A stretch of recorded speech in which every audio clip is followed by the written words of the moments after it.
بسم اللہ الرحمن الرحیم۔ آدمی کا جھوٹا اور جانور کا جھوٹا پانی، اس کے متعلق میں مسائل عرض کروں گا۔ کیا آدمی کا جھوٹا اور جانوروں کے جھوٹے پانی سے پانی استعمال ہو سکتا ہے یا نہیں ہو سکتا؟ مسائل کرنے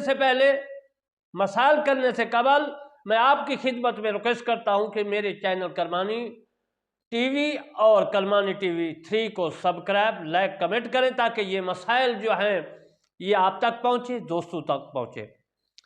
آدمی چاہے جنب ہو یعنی ناپاک ہو، جنبی ہو، یا حیض و نفاس والی عورت، اس کا جھوٹا جو ہے پاک ہے۔ کافر کا جھوٹا بھی پاک ہے مگر اس سے بچنا چاہیے۔ جیسے تھوک، رینٹ، کھٹکار کے پاک ہے مگر ان سے آدمی گھن کرتا ہے۔ اس سے بہت بدتر کافر کے جھوٹے کو سمجھنا چاہیے۔ کسی کے منہ سے اتنا خون نکلا کہ تھوک میں سرخی آ گئی اور اس سے فوراً پانی پیا تو یہ جھوٹا ناپاک ہے، اور سرخی جاتی رہنے کے بعد اس پر لازم ہے کہ کلی کرے، منہ پاک کرے، اور اگر کلی